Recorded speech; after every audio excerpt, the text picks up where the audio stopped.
Okay.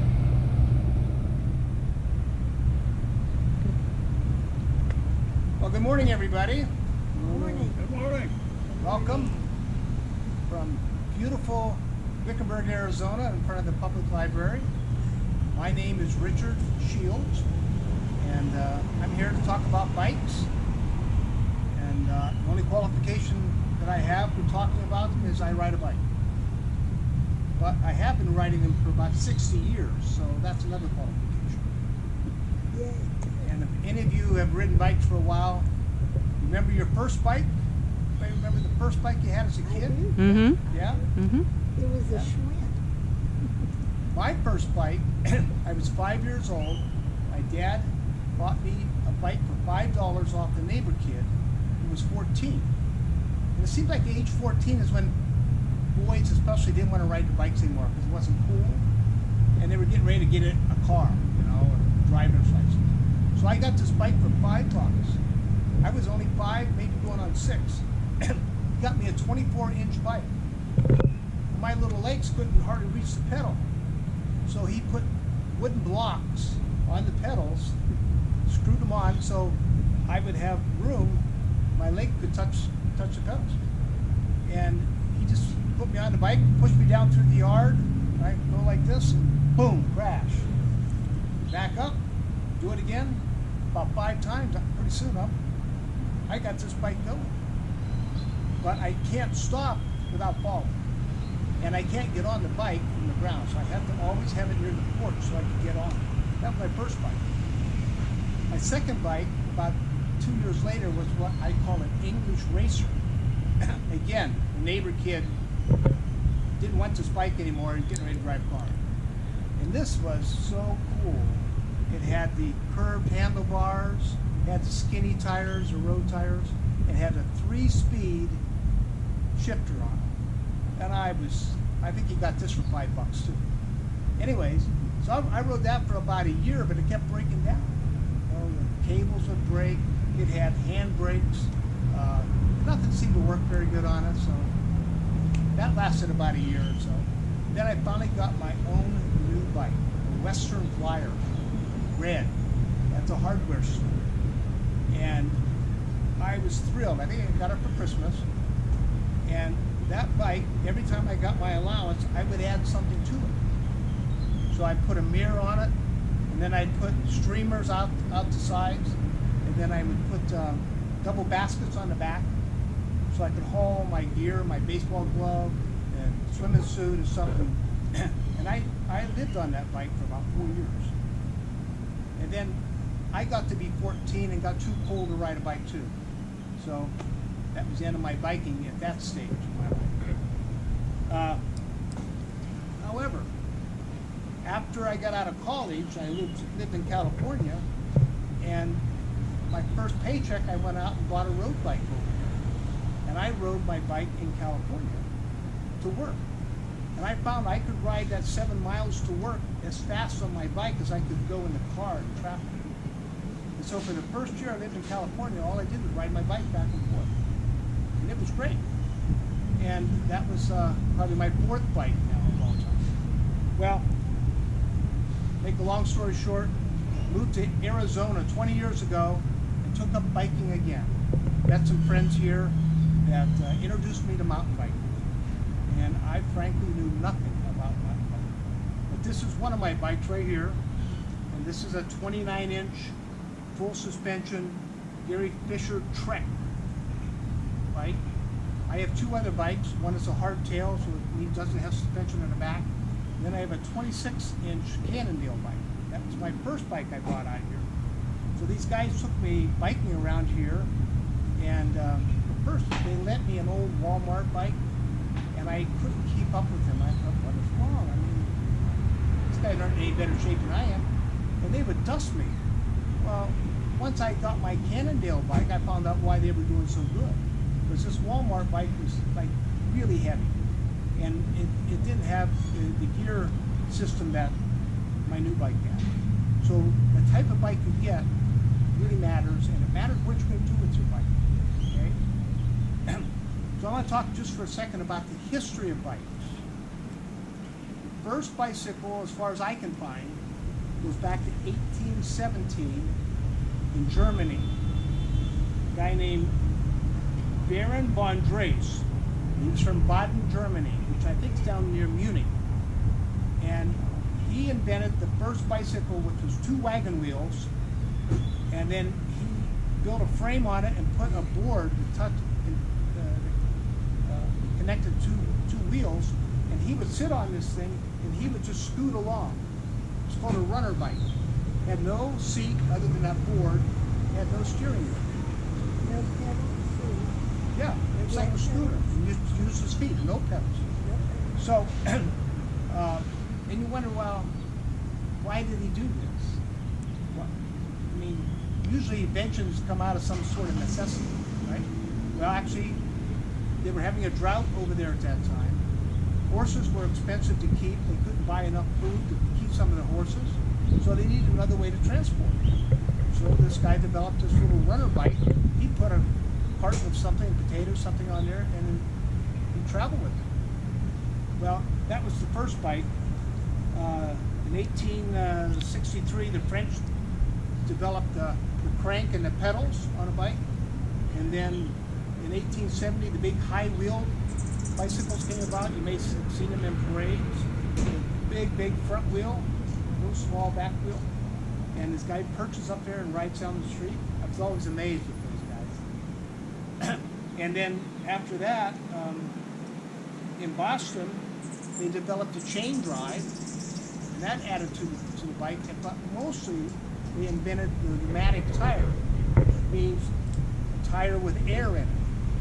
And that made all the difference in bicycles being a little lighter and easier to ride. And bicycling really picked up. It got very big in Europe, and it still is big in Europe. Look at the Tour de France. I mean, it's still very popular. You see bikes all over Europe. In fact, there's bikes all over Japan, China, and all over the world. There are more bicycles than there are cars. And bicycles are used for transportation, for real use, to transport goods. But in the United States, around 1900, the bicycle craze kind of dropped off, and people weren't riding them as much. And why do you think that was? Automobiles being introduced, just getting started. And 2 very famous bicycle mechanics saw this happening, and they said, we're not going to be able to make a living selling and fixing bikes. They lived in Dayton, Ohio. Anybody know who I'm talking about? The Wright brothers. So they took their bicycle skills, moved to Kitty Hawk, North Carolina, and developed the first airplane. And so they were, at heart, bicycle guys, who then became airplane guys. All right. Well, since then, bicycles have come so far. The English racer bikes, the road bikes, the BMX bikes came out about 1970. About 1980, the mountain bikes came out. In 1981, the first mountain bike was designed by Gary Fisher. That's a trade name on this Trek right here. He was just a guy in Santa Cruz, California, who wanted to ride his bike off the road. And so he just started with a welder, changing the frame and making bigger tires, longer handlebars, and started the first mountain bike, early 1980.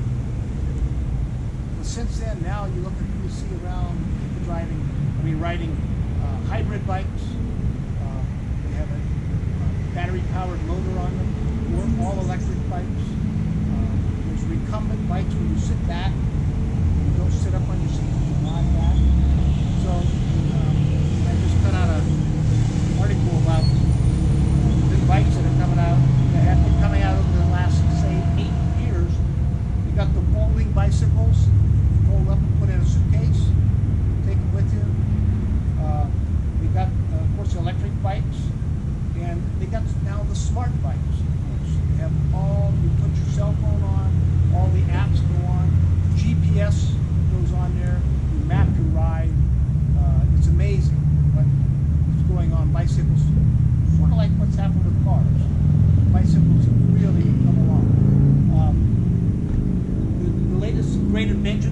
bicycles is the front shocks and the back shock, which really stabilizes your ride. Okay, I've got disc brakes on the bike down there, which gives you tremendous stopping power. And without the disc brakes, if you're going down someplace steep, you really feel like you're not in control. These disc brakes are wonderful. So the bicycles have really come a long ways because of the technology that's been developed a lot with automobiles. Okay, so why do we ride a bike? Let's talk about the benefits of biking. We'll talk about the problems of biking. The benefits, number one, I think is fun. Just outside. You're on your own, out there riding, and you're in your own world, and you just travel along. Especially in the last 6 months with the pandemic, bicycling is skyrocketing. Bike shops are busy ever. You can't find bikes to buy some places, and it's hard to get your bike repaired because people found it's so much fun to go out and do that. Okay, being outdoors on a bike. Bike is quiet. I was on a trip up at the North Rim of the Grand Canyon about 5 years ago with a bunch of guys, and one girl, a bunch of guys, and we got into the Grand Canyon North Rim a week before it opened because we had a permit. We're not supposed to be in there, but the rangers let us in before May 15th. So we got in and we rode all through the Grand Canyon North Rim, and we camped and biked. So we had all of our camping gear logged onto our bikes, and we had sleeping bags, stoves, food, and all that.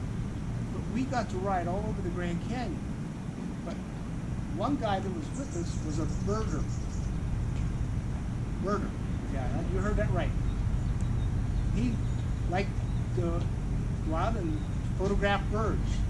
He had a book on birds with him, and I learned more about birds that week because riding a bike is so quiet. The birds don't run away. You ride right by them and take pictures of them and see them. It's just another real benefit of being on a bicycle. Now, the other big benefit of biking is your health. You know, obviously, if you're on a bike and you're working out, it's going to be good for your heart. It's going to be good for your breathing. Okay, it's going to be good for your muscle development. Especially with this pandemic and people are kind of closed in, it's a great opportunity to go out and stay in shape. So besides the heart and the lungs, it's also very good for, of course, your legs, but believe it, the core muscles you need to ride a bike are very important. So the muscles you would use, abdominals, sit-ups and so forth. And then your arms have to be in good shape because you're holding onto these handles and you're constantly pressing down. And I've ridden a couple races where we've had a long downhill, and my arms were just aching, and my wrist, because you're constantly pushing against the handlebars. So you got to be in shape or it gets you in shape. The other thing I found about biking is that if you have a back problem, it tends to help. Better than running, because when you run, you pound on your back. You know, when you ride a bike, you're sitting on a seat, you're non-weight bearing, and your back doesn't take that pounding that it takes when you even walk or run. So a lot of people with back problems have found bicycling is a good alternative. Okay, so what are some of the problems with biking? What do you think the number one problem with biking is? Cars. Automobiles, yeah. You know, I think in Phoenix they have at least close to one person a week killed on a bicycle in Phoenix. Now it's a big city with 4 million people, but I mean, it happens. And even up here where we live, it's a pretty rural area here, you have to be aware of cars and trucks, and that's the thing. So you got to know where you're riding. If you're riding on a road bike, then you have to be very aware and take precautions. I'm not dressed this way just to be cool today. I'm dressed so you see me. So when you ride a bike, you need to be seen. Cars need to see you. And it always irritates me when I see someone riding a bike like very early in the morning and it's dark, and they have dark clothes on. You can hardly see them. You don't see them. Do you have reflectors? You have reflectors, and then I have lights, one here in the back that I turn on. You know, it's just a small flashing light, but what it does, it shows up in the dark. So it lets cars see you. And if you're really going to ride in the dark, you need big headlamps. You make tremendous headlamps for bikes. You can do night riding. I'm not a night rider, but some people do that. And they like riding in the desert. It's a whole different world out there at night. So anyways, so you've got to be aware of cars, and I think the most important thing when you have cars, you want to see them coming behind you, so you need a mirror.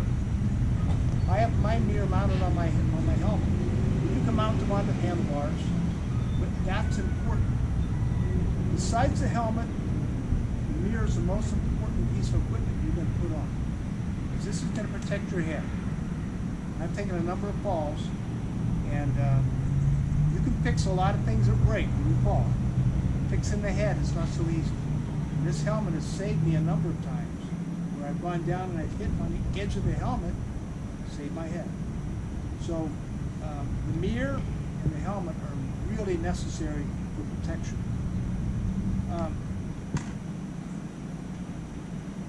Another issue where we live out here in Wickenburg, Arizona, are horses.